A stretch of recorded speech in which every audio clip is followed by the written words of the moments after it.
This podcast series is supported by members at Patreon. If you want to support this podcast series, head to patreon.com/Cascadian beer.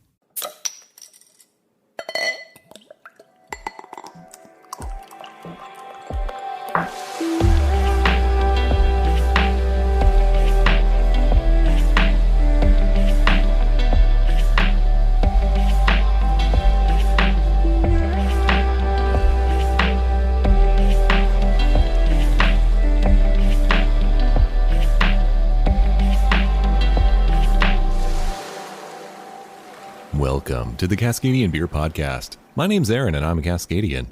Normally on this podcast series, I profile the unique breweries of Cascadia, a region that has a strong presence on the international beer scene. But today, I'm doing something a little different. But first off, if this is your first time here, welcome. I really hope you enjoy the podcast series, and I hope you subscribe so you never miss an episode. If you want to follow us on social media, you can by going to facebook.com/Cascadian Beer. We're on Twitter at Cascadian Beer and on Instagram at Cascadian Beer Podcast. So this bonus episode of the podcast, I'm calling the Passport Series. I've been traveling the world recently and been meeting some interesting breweries and, felt kind of bad that I didn't talk to them and find out what's different about making beer in their local part of the world. So I recently took a trip out of Cascadia to explore a new part of the world, and I found myself in Iceland, where craft beer is starting to take off in the country. Beer above 2% ABV was actually illegal in Iceland until 1989, and on top of that, there's not much agriculture to speak of in the country. So I was curious to find out how much of the craft beer scene has grown in that small amount of time and what sorts of challenges they face in making beer in Iceland. I visited a local brewery with a team behind it who started out importing craft beer. I sat down with Malbygg Brewing. I'm Ingi. Andri, I'm Steinn. And I'm in Iceland, which is definitely not the Pacific Northwest. And where are we at the moment? What is the name of this brewery? So this is Malbygg. Mm-hmm. And what's the meaning of that name? It's actually just a made-up word. We came together, a few of us wanted to find a good name for a brewery, and it took quite a while, but we ended up with a made-up name from Icelandic barley is big. So and when you malt a barley, it's a Malbygg, so it's almost in a way made-up word from that, and also very similar to another word in Iceland that is what we drive on, like asphalt. So that refers to when the people from the countryside talk about going to the city, they go to Malbygg, or are you from Malbygg, from the city center. So we wanted to say we are just guys from city brewery. Yeah. Cool. So you've been open a year for this particular brewery, but you guys have been involved in craft beer a lot longer than that. You started importing beers into Iceland, right? Yeah. Yeah. We started to import in 2011. Mm-hmm. Started off with Mikkeller, and then have added some brands to our portfolio since then.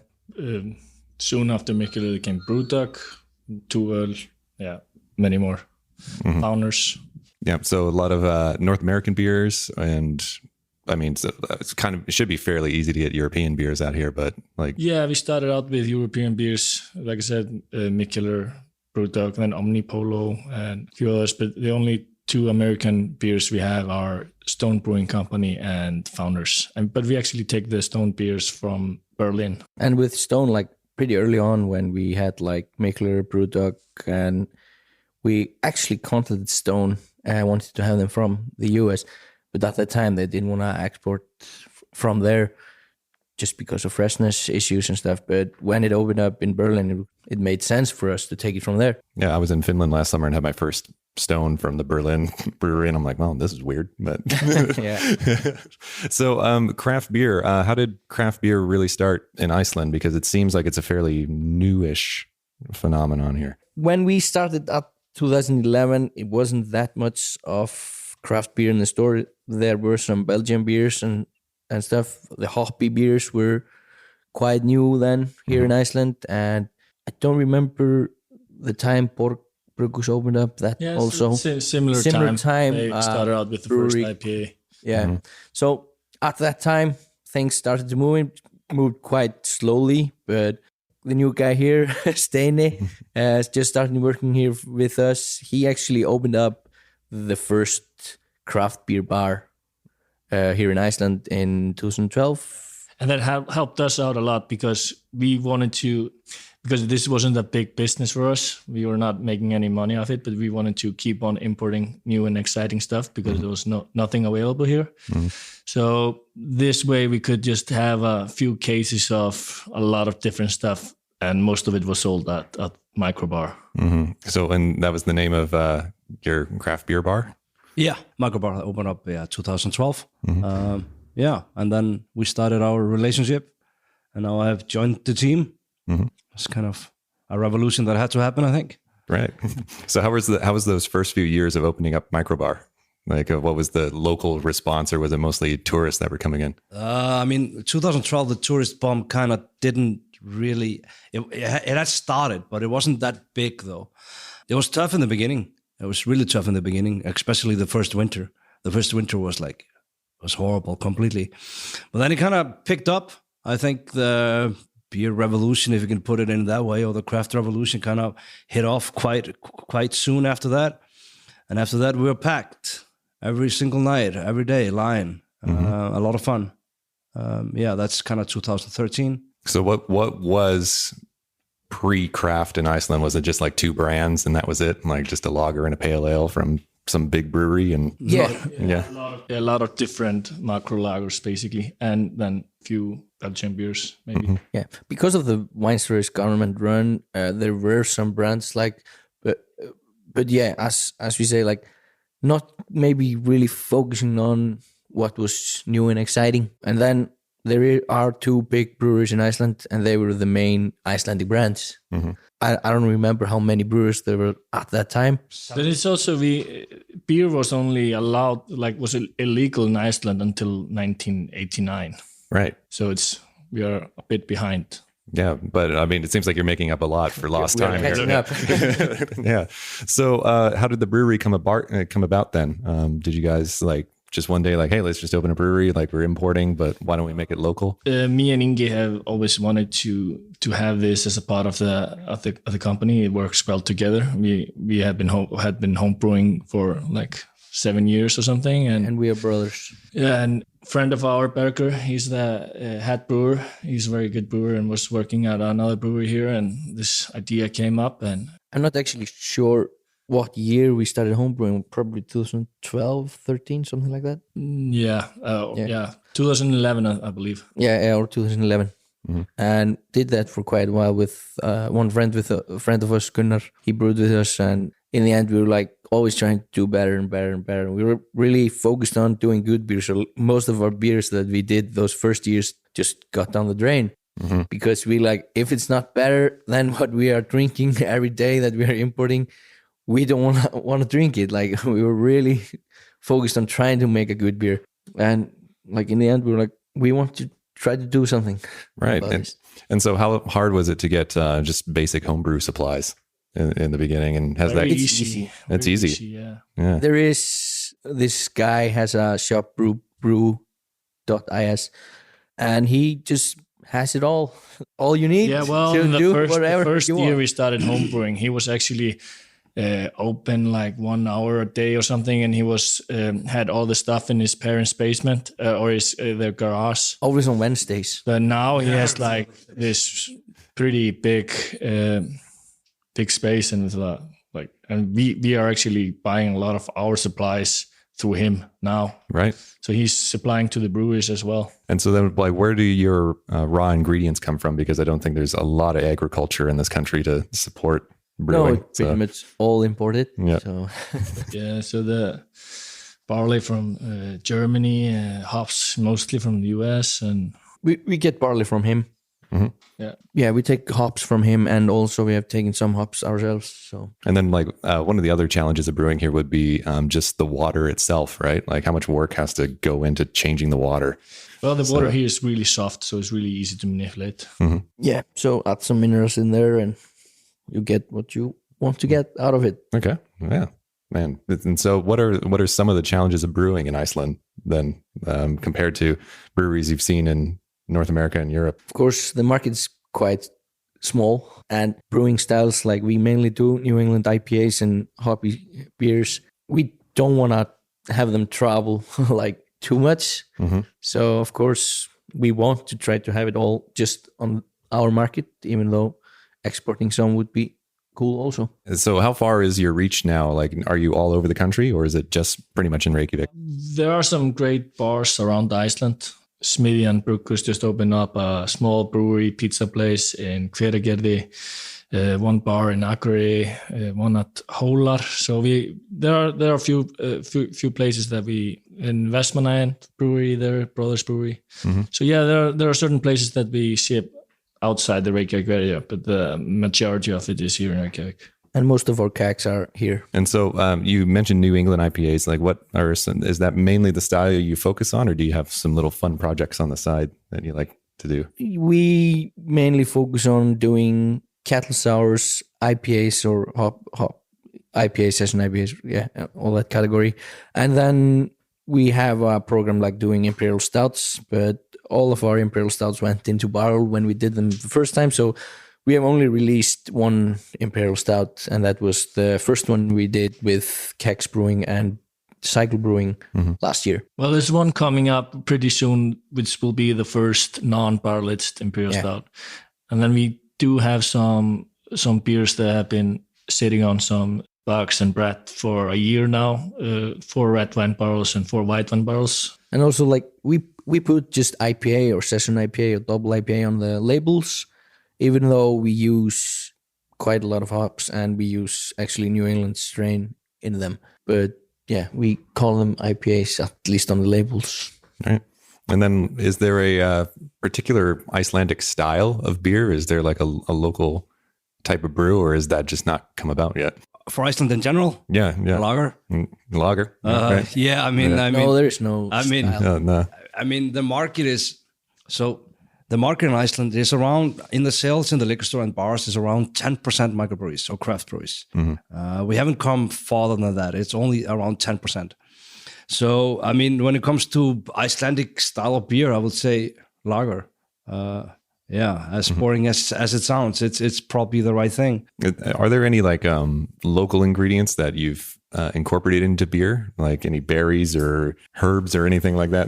All the fruit purees and stuff that comes from France. We get it frozen purees, and it's not much. No, I mean, but we haven't really had the chance to do like berries and stuff because of how our tanks are set up. But we are getting a new like bright tank, which we're gonna have only for sour beers, which will give us more flexibility with adding like real fruit. I mean, no, there is no certain Icelandic ingredient that at least has not become a style in Iceland. Like, this is what you need to do something really Icelandic. I know Borg has been using like Blóðberg. Arctic time. Yeah, Arctic time, yeah. Well, now they're starting to do a lot of they're using, many Icelandic brewers are using skyr to sour their cattle sour beers. Actually, that could and be they are for the craft having beers. It named skyr sour. Yeah. Trying to have it as a new kind of style. I actually tried one last night, and that was interesting. Yes. Yeah. we are probably, I think most craft brewers in Iceland use skyr to kettle sour their beers. We haven't been doing it just because we have liked the way we do it. But yeah, we started using this sour mix from Lallemand, which is basically a lacto mix. And it worked out well for us. Yeah. So for listeners, what is skyr? Skyr is actually just pretty Icelandic yogurt. It's a little bit thicker, but it's quite like really Icelandic. It has a sour notes to it. Is it goat based or cow based or? It's cow based, and actually like. I think they do it similar to like it's similar as sourdough, how they make it first. I'm not really sure how they do it. Yeah, it's made out of milk, made out of cow product. It's healthy. It's good. It has a lot of protein in it. A lot of protein. It has a really clear lactose in it that you can use. And it has more protein than standard yogurt.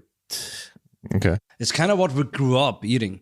Right. I mean, very thick. Yeah, really thick. I mean, this is, when I was a young kid, this is literally what we ate for breakfast. We ate it for lunch. I mean, My son doesn't eat it that much today. I mean, almost nothing. But this is what we grew up eating, and the generation older than us, and even older than that. And I think actually you can get like in the US there is this Sigis Skyr.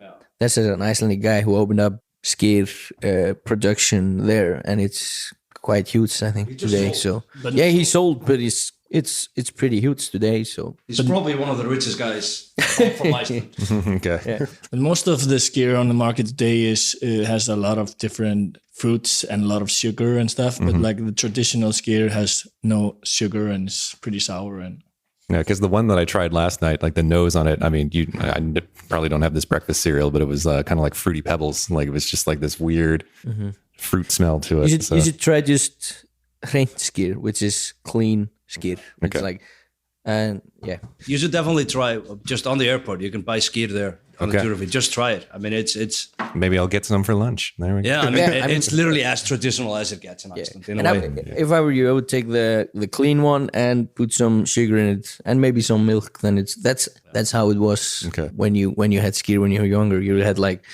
the clean one with some sugar, and you put a lot of sugar in it because it was sour and. All right. So if I come back in a year, then do you think skyr beers will be like all the rage here, and it'll be the new market beer? Maybe. No, it will not take like sours are never gonna be the go-to beer for the public, but you will probably see more of it. But still, it's more like the craft breweries are doing it, and that's the way craft breweries in Iceland are souring their beers. Yeah, I think if you come back in a year, I don't think it will be more out there, but it will definitely kind of maybe have become a bigger name. There are most of the breweries today that are making skyr sours are like marketing them as not just a kettle sour, but they're marketing them as a skyr sour with blueberries, with rhubarb, or with whatever fruit they want to put in it. That really sounds like really trying to define what an Icelandic style beer is. So there, maybe you have it there. Yeah. But I mean, if you take a look at the market, I mean, 10% craft beer, maybe 1% of that is sour. Right.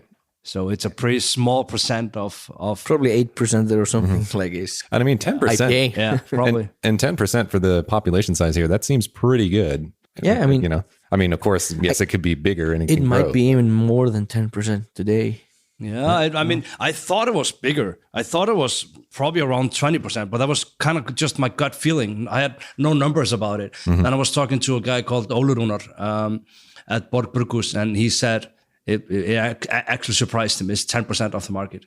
Right. But I mean, I have no numbers. No. So what's happening with the brewery from here? Are you getting a couple new tanks? I mean, are there like expansion plans? Are you going yeah, we will. At least we are now waiting for our like sour tank, if you can call it that.